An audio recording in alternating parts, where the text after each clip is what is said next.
ஐயனார் துணை நிலா வந்து சேரன்கிட்ட எல்லா உண்மையும் சொல்லிடுறாங்க. இல்லைங்க, உங்கள் தம்பி அந்த நேரத்தில் எனக்கு உதவி பண்ணார், அதுக்காக நானும் அவர் கூட இங்கே வந்தேன், அவ்வளோதான். மற்றபடி நானும் உங்கள் தம்பியும் காதலிக்கவும் இல்லை, நாங்கள் கல்யாணம் பண்ணிக்கவும் இல்லை. அந்த போலீஸ் ஸ்டேஷன் நடந்தது ஒரு விபத்து தான், இது ஒரு பொம்மை கல்யாணம். அதுக்காக என்னால் உங்கள் ஊர் மக்களுக்கு முன்னாடி வந்து உங்கள் வீட்டு மருமகளாக என்னால் நடிக்க முடியாது. ஒரு பையை மறைக்க போய் இப்போது எவ்வளோ பிரச்சனை நிற்கிது பாருங்கள், என்னை மன்னிச்சிருங்க. உங்கள் தம்பி எனக்கு நிறைய உதவி பண்ணியிருக்காரு, அதுக்காக என்னால் இதெல்லாம் பண்ண முடியாதுங்க அப்படின்னு நிலா சொல்ல சேரனுக்கு அப்போ தான் எல்லாமே புரியுது. அப்போது சோழனுக்கு உண்மையாக கல்யாணம் நடந்ததெல்லாம் பொய்யான கல்யாணமா இது? அப்போது திரும்பவும் நம்ம ஏமாந்துட்டோமா? ஊருக்காரங்க சொல்கிற மாதிரி இந்த ஐயனார் துணை வீட்டில் பொம்பளைங்களுடைய வாடியே படாதா? பொம்பளைங்க வரவே மாட்டாங்களா? இப்போது ஊருக்காரங்க மத்தியில் போய் நாம் இதை சொன்னோம்னா கண்டிப்பாக எல்லோரும் நம்மளை காரி துப்புவாங்களே, எல்லாம் கை கூட்டி சிரிப்பாங்களே. பழைய மாதிரி நாம் தனிமரமாக ஆகிட்டோம்ல சோழா அப்படின்னு சேரன் சோழனை கட்டிப்பிடிச்சி அழுகுறாரு. என்னை மன்னிச்சிட சோழா, நான் உன்கிட்ட கேட்டிருக்கணும், தம்பிக்கு சொன்னான்னு சொல்லி அவசரப்பட்டு நான் உன்கிட்ட கேட்காம எல்லாத்தையுமே முடிவு பண்ணிட்டேன். ஆனால் கடைசியில் இந்த கடவுள் நம்மளை இந்த அளவுக்கு சோதிக்கிறார்ல. இப்போது வெளியே போய் சொன்னோம்னா இந்த ஊர் மக்கள்லாம் சேர்ந்து நம்மளை காரி துப்புவாங்க, கை கொட்டி சிரிப்பாங்க. உங்களுக்கு எதுக்கு அந்த பொழப்பு அப்படின்னு எல்லாரும் ஏளனமாக பேசுவாங்க. பரவாயில்ல சோழா, நாம் இப்படியே நிற்க நிற்க அங்கே இருக்கிறவங்கெல்லாம் ரொம்பவுமே காண்டாகிட்டு இருக்கானுங்க. சரி வா சோழா, நம்ம போயிட்டு எல்லாத்தையும் எங்களை மன்னிச்சிருங்கன்னு சொல்லிவிட்டு வந்துட்டீங்க, சாப்பிட்டுட்டு சந்தோஷமாக எங்களை திட்டிட்டு போங்கன்னு சொல்லுவோம். வேறு வழி இல்லை. நேராக போக போக அவங்களாம் ரொம்ப உக்கரமாக இருக்கானுங்க.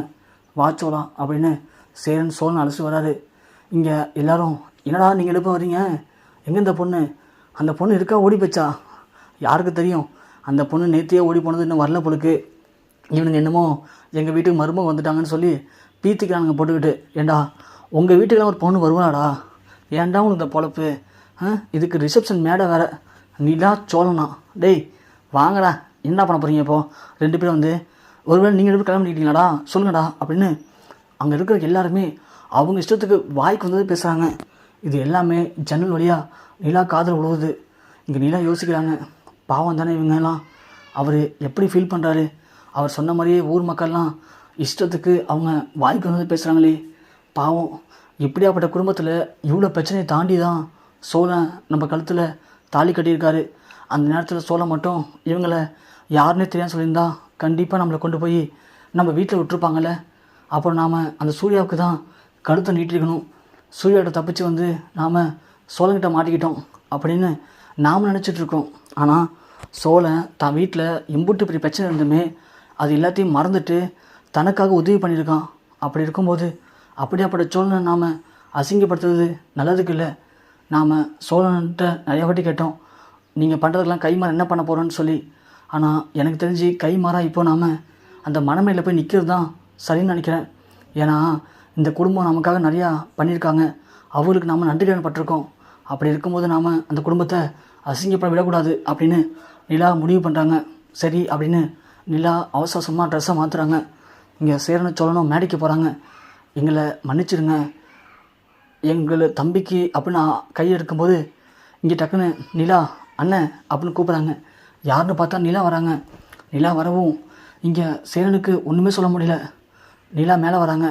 மேலே வந்து எல்லாருக்கும் வணக்கம், என்னையும் சோழனையும் பார்க்கறதுக்கு நீங்களாம் ரொம்ப நேரமாக இங்கே எதிர்பார்த்து காத்துட்ருக்கீங்க, உங்களை காக்க வச்சதுக்கு மன்னிச்சிடுங்க. எல்லாம் எப்படி இருக்கீங்க? நான் இந்த வீட்டுக்கு மருமகளாக வாழ வந்திருக்கேன், இந்த வீட்டில் இருக்க எல்லோரும் எனக்கு ரொம்ப பிடிச்சிருக்கு அப்படின்னு சொல்ல ஊர் மக்கள்லாம் அது வரைக்கும் என்னென்னமோ சொல்லிட்டு இருந்தாங்களாம், அப்படியே வாயடிச்சு போயிருக்காங்க. என்னது இந்த பொண்ணு இப்போ உண்மையாக சொல்லுதா? தேவதை மாதிரி இருக்காடா அந்த பொண்ணு, இந்த பொண்ணு போய் இந்த வீட்டுக்கு மருமகளா? என்னடாது அப்படின்னு கீழே உட்காங்கலாம் பேசுகிறானுங்க. அது நிலா காதில் விழுவுது. சோழனுக்கு ரொம்ப கெத்தாக இருக்குது. சேர உடனே நிலாவை பார்த்து கையெடுத்து கும்புறாரு. நிலாவும் கண்ணை காட்டுறாங்க, அதெல்லாம் ஒன்றும் இல்லை அப்படின்ட்டு. இப்படி எல்லாரும் பொறாமையில் பொங்கும்போது கரெக்டாக நடேசன் வராரு. நடேசன் ஃபுல்லாக குடிச்சிருக்காரு. போதும் நிப்பாட்டுங்கடா, இந்த ஊர்க்காரங்களாம் சேர்ந்துட்டு என்னென்ன பேச்சு பேசுனீங்க? இந்த வீட்டுக்கு பொம்பளைகளே வரமாட்டாங்களா? பாத்தியாடா என் புள்ள சோழன் சிங்கக்குட்டி எப்படியாப்பட்ட மருமலை கொண்டு வந்திருக்கான் பார்த்தீங்களா? இதுக்கு தான்டா சொல்கிறது, ஓவராக ஆடாதீங்கடா அப்படின்னு. என் தலைவன் அப்பயே சொன்னான், வாழ்க்கை ஒரு வட்டம்னு. வாழ்க்கை வட்டம் பார்த்தீங்களா எப்படி மாறி போச்சுன்னு? இப்போ பாருங்கடா, உங்களுடைய வயிறு இன்னும் அதிகமாக இழுத்துக்கு நான் ஒன்று பண்ண போகிறேன். இதை மட்டும் பார்த்தீங்க, சத்தியமாக நீங்களாம் செத்துருங்கடா நீங்கள் தூக்க மாட்டி அப்படின்னு நடேசன் மேடைக்கு போகிறாரு. போயிட்டு 2 மாலை வச்சுருக்கார் கையில். அந்த மாலையை ஒன்று சோளங்கட்டியும் ஒன்று நிலா கட்டி கொடுக்குறாங்க. கொடுத்து 2 பேரும் மாலை மாற்றிக்கங்கம்மா அப்படின்னு சொல்ல இங்கே நிலா யோசிச்சுக்கிட்டு நிற்கிறாங்க. சோழன் டக்குன்னு நிலா கழுத்தில் மாலையை போகிறாரு. நிலாவும் சோழனை பார்க்கும்போது சோழனை குனிஞ்சு மாலையை தன் கழுத்தில் வாங்கிக்கிறாங்க. அதை பார்க்குற ஊர் மக்கள்லாம் அப்படியே பொறாமையில் பொங்குறாங்க. என்னையாது என்ன நடக்குது இங்கே, என்னையாது எப்படி அந்த பொண்ணு ஒத்துக்கிட்டா அப்படின்னு எல்லாரும் பேசுகிறாங்க.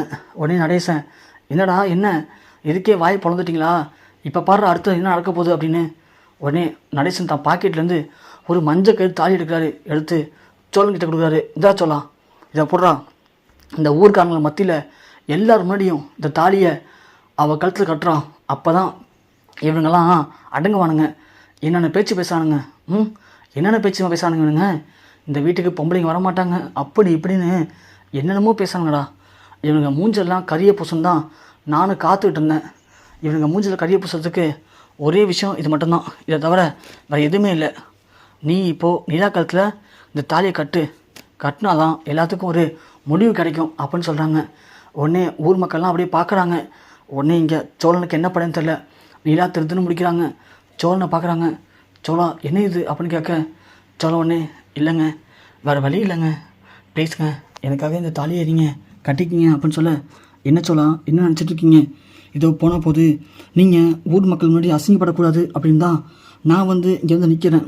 ஆனால் அதுக்குன்னு நீங்கள் பண்ணுறதெல்லாம் சரியில்லை சோழா வேணாம் அப்படின்னு சொல்ல இல்லைங்க எப்படி நீங்கள் இன்னும் 1 நாளோ 2 நாளோ நீங்கள் உங்கள் ஹாஸ்டலுக்கு போக போகிறீங்க.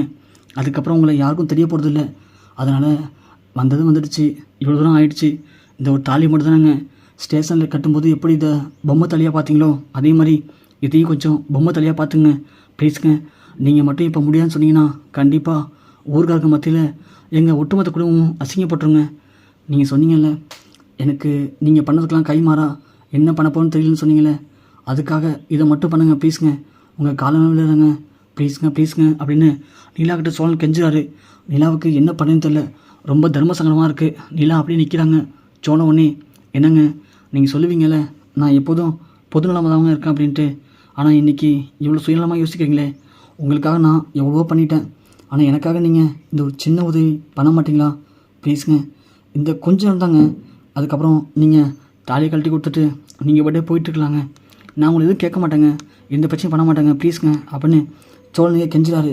ஊர் மக்கள்லாம் பார்த்துட்டு என்னடா நடேசா உன் பையன் தாலி கட்டாமல் நிற்கிறான் என்ன, அப்போ இது உண்மையான கல்யாணம் இல்லையா, இது உண்மையான கல்யாணம் இல்லை போலையா அப்படின்னு சொல்ல உடனே சோழன் பார்த்துக்கலாங்க எல்லோரும் பேச ஆரம்பிச்சிட்டாங்க. ப்ளீஸுங்க கட்டிக்கிறாங்க அப்படின்னு சொல்ல நிலாவும் எதுவும் சொல்லாமல் அமைதியாக நிற்க உடனே சோழன் டக்குன்னு தாலியை நிலா கழுத்து கட்டுறாரு. கட்டவும் ஊர் மக்கள் எல்லாமே அப்படியே வாயடிச்சு போகிறாங்க.